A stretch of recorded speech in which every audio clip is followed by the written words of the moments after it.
In a peaceful village surrounded by endless green fields lived a young carpenter named Elias. People admired his craftsmanship. His wooden tables were flawless. His doors fit perfectly. His hands never seemed to make mistakes. Yet the one thing Elias could never build was a peaceful mind. Even while carving beautiful furniture, his thoughts wandered somewhere else. Sometimes he replayed embarrassing moments from years ago. Sometimes he imagined disasters that had never happened. If customers praised his work, he wondered whether the next customer would hate it. If business was slow, he feared he would lose everything. If business was good, he feared it wouldn't last. His body lived in the workshop. His mind lived everywhere else. Days became exhausting. Food lost its taste. Music became background noise. Even laughter sounded distant. One evening, after another sleepless night, Elias closed his workshop early. Without knowing exactly why, he followed a narrow dirt road leading beyond the village. The path wound through quiet meadows until it reached a small cottage beside a peaceful lake. An elderly woman lived there alone. Her name was Mira. People rarely visited her, not because she was unfriendly, but because she never claimed to have answers. She simply listened. Elias knocked gently. The old woman opened the door with a warm smile. "You look tired," she said softly. "I am," Elias admitted, "but not from work." She invited him inside. The cottage was simple: a wooden table, a small fireplace, fresh herbs hanging from the ceiling. Nothing expensive, yet everything felt strangely peaceful. For the first time in weeks, Elias felt his shoulders relax.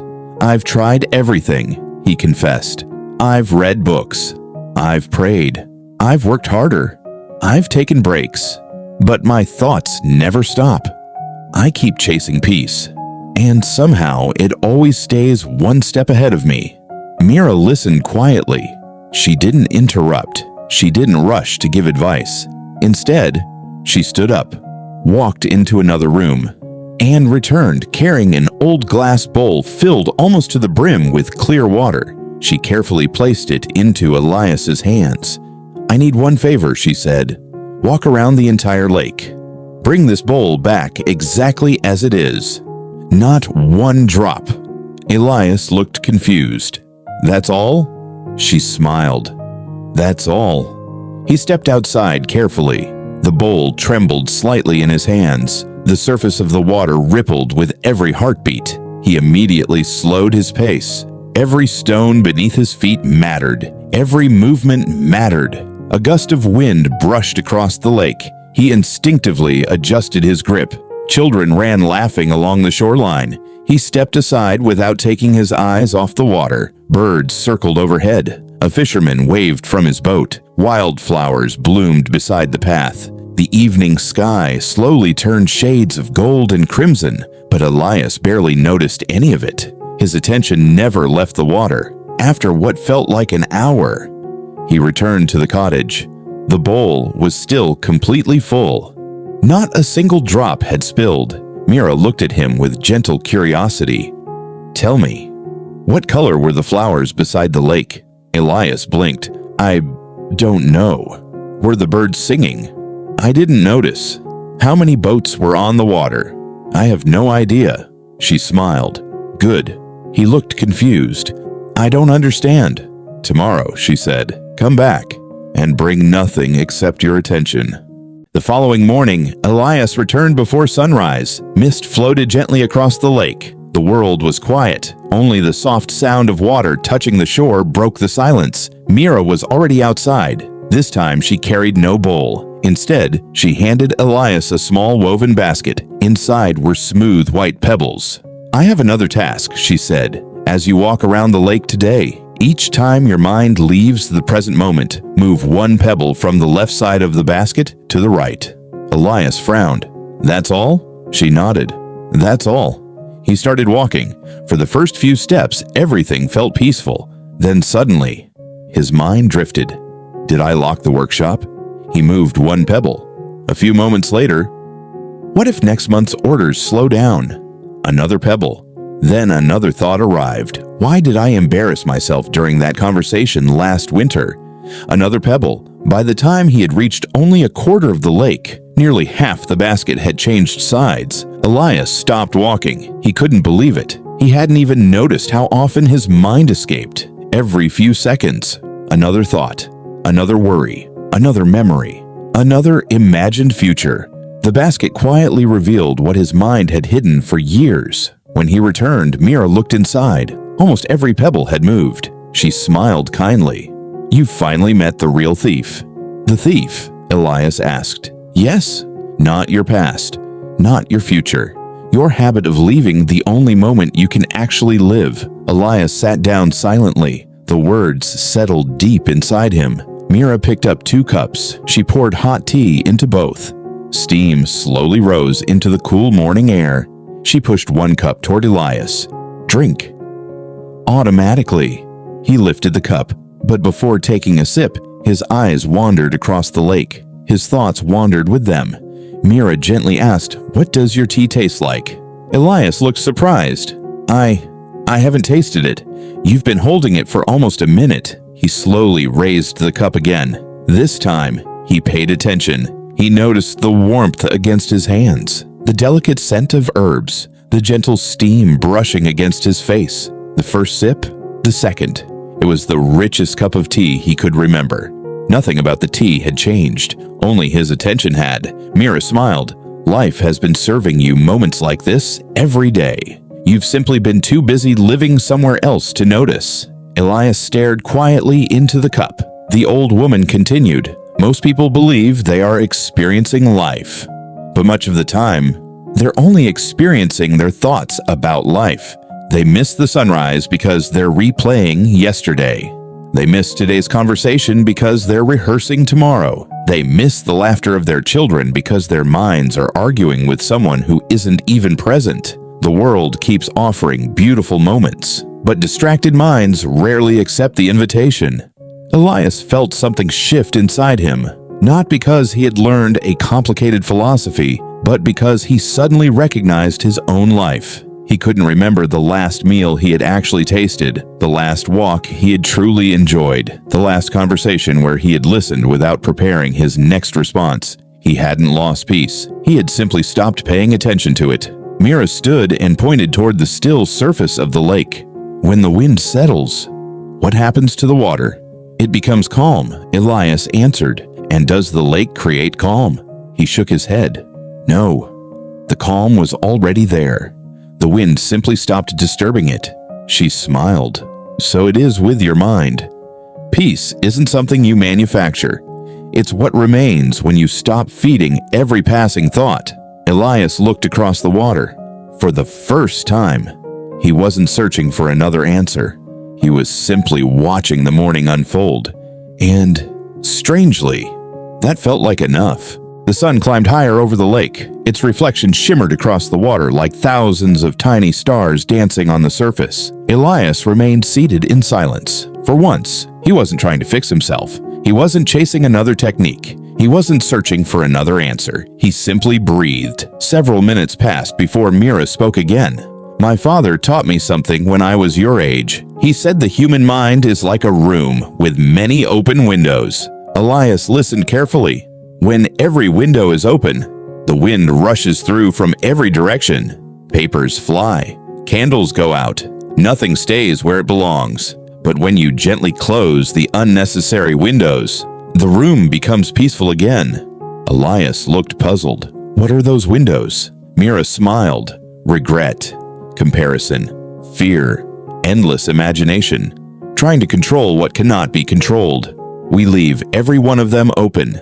And then we wonder why our minds never become quiet." Those words echoed inside Elias. He realized he had spent years trying to calm the storm, without ever closing the windows, letting it in. Mira stood and began walking toward a nearby apple tree. Several ripe apples had already fallen onto the grass. She picked one up and handed it to Elias. "What do you see?" "An apple." She nodded. "What else?" Elias looked again. "I don't know." She smiled gently. "I see sunshine. I see rain. I see seasons. I see years of patient growth. I see roots hidden beneath the earth." Everything important happened long before this apple reached my hand." She paused. Life works the same way. People admire the results, but peace grows quietly beneath the surface. Through ordinary moments, no one applauds. Elias slowly turned the apple in his hands. He had rushed through thousands of ordinary moments, searching for extraordinary ones. Perhaps that had been his greatest mistake. Before leaving, he asked one final question. "What if my anxious thoughts return tomorrow?" Mira laughed softly. "They will." Elias looked disappointed. "I thought I was finally free." "You are becoming free. Those are two different things." She continued. "The goal isn't to stop thoughts from appearing. The goal is to stop inviting every thought to stay. Imagine your mind as a train station. Thoughts are passengers. Some arrive, some leave. But you don't have to board every train. You can simply watch them come and watch them go." Elias closed his eyes. For years, every fearful thought had become an emergency. Every painful memory had become a prison. Every imagined disaster had become reality before it even happened. Now, for the first time, he saw another possibility. He could notice a thought without becoming the thought. He could feel fear without letting fear choose his next step. He could remember the past without living there. He could prepare for tomorrow without abandoning today. That realization felt lighter than any advice he had ever received. As evening approached, Elias thanked Mira and began the walk home. The same dirt road, the same fields, the same trees, the same birds. Nothing around him had changed, yet everything felt different. He noticed the rhythm of his footsteps, the cool breeze against his face, the scent of wildflowers carried through the air, the sound of children laughing in the distance. Life had always been speaking. His mind had simply been too loud to hear it. When he reached his workshop, he didn't rush inside. He stood quietly for a moment, watching the last rays of sunlight disappear beyond the hills. There was nowhere else he needed to be, nothing else he needed to solve. Just this breath, just this evening, just this moment. And somehow, that was enough. Months passed. People in the village began noticing something unusual about Elias. Not because he had become wealthier, not because he had become famous, but because he no longer seemed rushed by life. Customers often arrived frustrated after difficult days. Some complained, some argued, some spoke with impatience. Months earlier, Elias would have absorbed every harsh word. He would replay each conversation long after the customer had gone. But now, he listened. He responded with kindness. And when the conversation ended, he let it end. One afternoon, a young apprentice named Noah entered the workshop. He had recently begun learning carpentry. Although eager to improve, he became discouraged by every mistake. Each crooked cut felt like failure. Each imperfect measurement filled him with frustration. Finally, he threw a wooden board onto the floor. "I'll never become good at this." Elias quietly walked over. Without saying a word, he picked up the board. Then he carried it outside. Noah followed. Behind the workshop stood two young oak trees. One was tall and strong. The other was much smaller. Elias pointed toward them. "Which one is stronger?" "The taller one," Noah answered immediately. Elias smiled. "Come closer." They walked toward the trees. The larger tree had deep scars running across its trunk. Several branches had broken during old storms. The smaller tree looked nearly perfect. Its bark was smooth, its branches untouched. "You see scars," Elias said. "I see survival." He gently placed his hand on the older tree. Every storm forced its roots to grow deeper. The wind didn't weaken it. It taught it how to stand. Then he looked at Noah. Mistakes work the same way. If you keep staring at them, they become chains. If you learn from them, they become roots. Noah remained silent. Elias handed him the same wooden board. This piece isn't ruined. It simply hasn't finished becoming what it was meant to be. Something softened inside the young apprentice. Instead of throwing the board away, he picked up his tools again. Day after day, Noah improved. Not because he stopped making mistakes, but because he stopped fighting them. Watching Noah reminded Elias of his own journey. Years ago, He had treated every anxious thought like an enemy, every bad memory like proof he was broken. Now, he understood something different. Thoughts were weather, not identity. Some days brought sunshine, some days brought storms. Neither lasted forever. One evening, villagers gathered in the town square for the annual harvest festival. Music echoed through the streets. Children danced beneath glowing lanterns. Families laughed together around long wooden tables. In previous years, Elias would have stood among the crowd, physically present, mentally somewhere else, thinking about unfinished work, imagining future problems, reliving old conversations. Tonight was different. He watched children chasing one another across the square. He listened to musicians without checking the time. He shared meals without rushing the next conversation. For the first time in years, he wasn't observing life from a distance. He was living it. An elderly neighbor smiled as she watched him. "You seem different these days." Elias smiled back. "I stopped waiting for peace to arrive." "And where did you find it?" He looked around the square, the music, the laughter, the warm lights, the smiling faces. Then he quietly answered, "It was here the whole time. I was simply too distracted to notice." The old woman nodded as though she had known that truth for many years. Perhaps she had.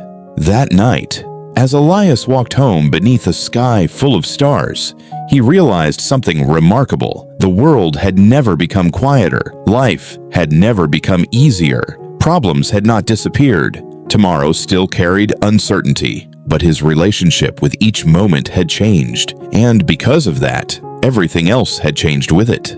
Years passed. The seasons came and went. Spring painted the hills with wildflowers. Summer warmed the fields. Autumn covered the roads with golden leaves. Winter wrapped the village in quiet stillness. Through every season, people continued coming to Elias. Some wanted furniture. Others came seeking advice. Word had spread that the carpenter possessed a rare kind of calm. One afternoon, a wealthy merchant arrived in a fine carriage. Although dressed in expensive clothes, his face was worn with exhaustion. He sat across from Elias and spoke without pride. "I own businesses in 5 cities.